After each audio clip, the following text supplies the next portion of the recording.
बिस्मिल्लाहिर्रहमानिर्रहीम। Biology first year chapter number 1 lecture number 8 students, आज हम डिस्कस करेंगे biology and the service of mankind. The science of biology is very helpful to man in many ways including food production, combating controlling diseases, protection and conserving environment. कि biology ने जो है ना वो बहुत ज़्यादा इंसानों की खिदमत की है, बहुत ज़्यादा वेज में, बहुत तरीक़ों में। नंबर 1 फूड प्रोडक्शन में कैसे की है। Biology has played its tremendous role in developing all areas of agriculture and livestock to food production.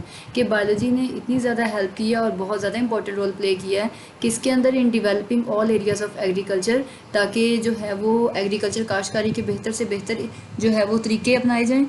And life stock और मवेशियों को पालने के तरीके जो है इसमें बताए गए हैं ताकि हम उनसे कैसे खुराक हासिल कर सकते हैं। Development of new varieties using the principles of genetics, plant breeders have develop new better varieties of wheat, rice and corn. इन तमाम असूलों को अपनाते हुए, जेनेटिक्स के तमाम असूलों को अपनाते हुए प्लांट ब्रीडर्स जो हैं, मतलब पौधों को जो है वो काश्त करने वाले या उनकी अफजाइश करने वाले, they have develop new better varieties. उन्होंने पौधों की नई से नई जो है वो इकसाम को तैयार किया, जैसा कि गंदम की और मकई की फसलों को। In this way many folds of food crop production increase for feeding the starving human population.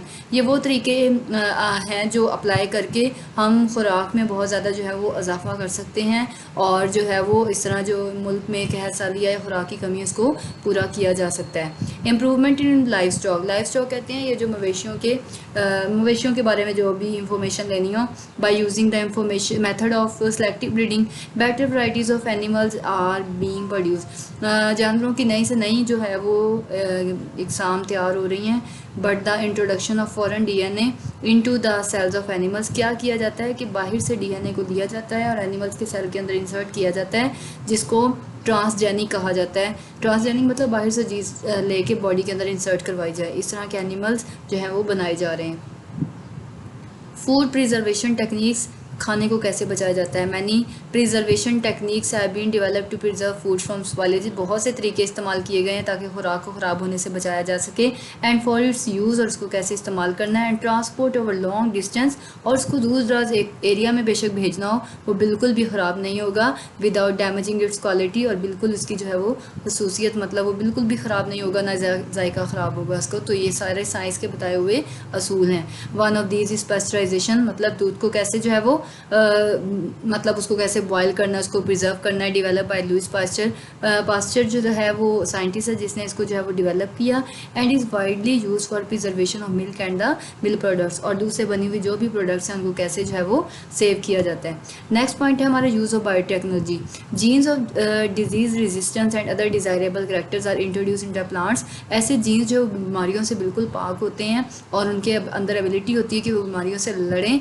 Other desirable characters are introduce, और अगर हम मतलब मैंने अपनी पसंद की कोई भी जो है वो जानदार को तैयार करवाना है तो मैं उससे वो जीन्स लेके दूसरे के अंदर जो है वो इंसर्ट करवाऊंगी। इस तरह पौधों को भी करवाया जा रहा है, एनिमल्स को भी करवाया जा रहा है टू गेट डिजायर्ड कैरेक्टर, और मैं उस खसूसियत के जो भी प्लांट्स या एनिमल्स हैं उनको ग्रो करवा सकती हूँ।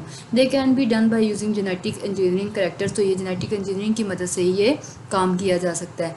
Biology found transgenic plants by inserting foreign genes and incorporated into their cells are called transgenic. पहले एनिमल्स की बात की थी कि अब प्लांट्स में भी ये काम हो रहा है कि हम बाहर से जीन्स लेते हैं, पौधों के अंदर इंट्रोड्यूस करवाते हैं, इनकॉर्पोरेट अंदर दाखिल करवाते हैं और उनसे नए पौधे जो है वो बनवा सकते हैं।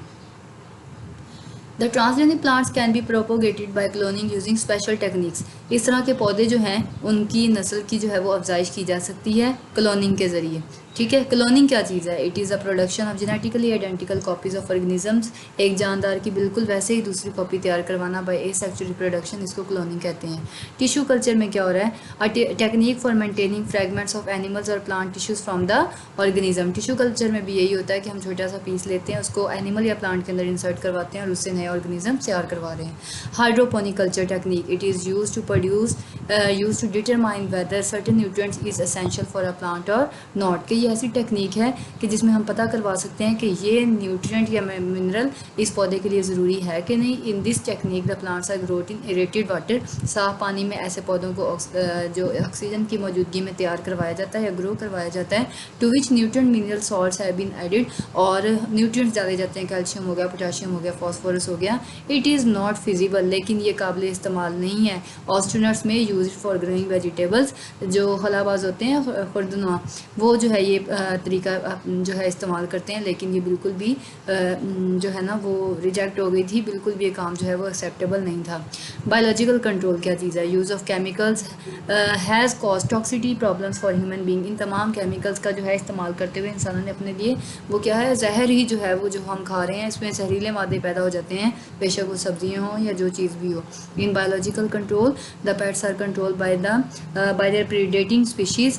इस तरह बायोलॉजिकल कंट्रोल में क्या किया जाता है, दूसरों को मारने के लिए ऑर्गेनिजम्स यूज़ होते हैं। Scientist are discouraging insecticides and encouraging biological control. तो साइंटिस्ट जो है वो अद्वियात को ख़त्म कर रहे हैं, और बायोलॉजिकल कंट्रोल मतलब ऑर्गेनिजम्स की मदद से ही, जानदारों की मदद से दूसरे जानदारों को जो है वो ख़त्म करवा रहे हैं ताकि नुकसान ना पहुँचे। फॉर एग्जांपल एक एफिड एक ऐसा कीड़ा है दैट अटैक्स वॉलनट ट्री, जो कि अखरोट के पौधे भी अटैक करता है, and is being control by a wasp. और उसको जो है वो ख़त्म करने वाला कीड़ा कौन सा है? That is the wasp that parasitise this aphid. तो वो इस एफिड को खा जाएगा। तो देखें इसमें कोई मेडिसिन वगैरह यूज़ नहीं हुई। Even bacteria can be use as pesticide, तो बैक्टीरिया को भी इस्तेमाल किया जाता है एज अ पेस्टिसाइड के तौर पे। लास्ट पॉइंट हमारा केमिकल कंट्रोल है कि केमिकल्स की मदद से जो है वो कैसे जो है वो बीमारियों पे काबू पाया जाता है। Much improvement have been result by controlling plants and animals which compete with other or eat the organism we eat. तो इस तरह के ऑर्गेनिज्म जो है वो क्या किए जाते हैं, उनके साथ लड़ाई करके उसका मुकाबला करके उनको ख़त्म कर देते हैं। Pathogenic insects and fungi that weaken the plant reduce the yield in achieving by using insecticide and fungicides. तो क्या होते हैं, ये इंसेक्ट्स हैं जो कि क्या कर देते हैं, हमारी प्लांट्स की जो भी ग्रोथ है, उसकी जो भी हमारी उसमें यील्ड होगी, मतलब जो भी आमदनी होगी, उसमें जो है ये कमी बेशी कर रहे होते हैं, नुकसान पहुँचा रहे होते हैं। नेक्स्ट पॉइंट है इंटीग्रेटेड डिजीज़ मैनेजमेंट का, कि effective control of a particular disaster disease, किसी भी बहुत बड़ी बीमारी को जो है वो कंट्रोल करना। और all the common disease of a plant can be achieved by using relevant appropriate methods. तो तमाम वो मेथड इस्तेमाल करना कि जो इस बीमारी पे जो है वो काबू पाया जा सके, इसको हम कहेंगे इंटीग्रेटेड डिजीज़ मैनेजमेंट या फिर IDM। ये शॉर्ट क्वेश्चन भी आपका। Such an approach of disease control is called integrated disease management. Next है combating and controlling diseases. तो ये कौन कौन से मेथड हैं? These have been fantastic progress in the area of health and disease control. 3 actions are usually taken against various disease. मतलब हम किसी भी बीमारी से कैसे मुकाबला कर सकते हैं, उसको कैसे कंट्रोल कर सकते हैं। तो दीज आर प्रिवेंटिव मेजर्स, जिसमें वैक्सीनेशन और इम्यूनाइजेशन भी हैं, और ड्रग ट्रीटमेंट और जीन थेरेपी भी है। तो आज पहला पॉइंट हम डिस्कस करेंगे प्रिवेंटिव मेजर्स का। The advances in the science of biology have provided information about the causative agents of the disease and their mode of transmission. ये बायोलॉजी के जरिए जो है इसकी बहुत बड़ी ब्लेसिंग है कि हम पता करवा सकते हैं कि एक बीमारी बॉडी में कैसे एंटर हुई है और उसका मोड ऑफ ट्रांसमिशन कैसे कैसे है। Number 1 ads acquired immune deficiency syndrome. तो ये HIV वायरस की वजह से बॉडी में फैलता है।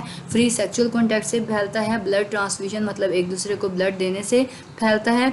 Using contaminated syringes and surgical instruments, तो ख़राब इंस्ट्रूमेंट यूज़ करके जो है ये बीमारी एक दूसरे से फैलती है। Next doctor advice to take precautionary measures. Doctor कहते हैं कि एहतियाती तदाबीर जो है वो अप्लाई करें, so that we do not get the disease. इस तरह बीमारी से बच सकते हैं, विच इज़ प्रेजेंट इनक्योरेबल, जो कि अब नाकाबिले इलाज है। तो हम परहेज़ करेंगे तो इन बीमारियों से जो है वो बच सकते हैं। Thank you students.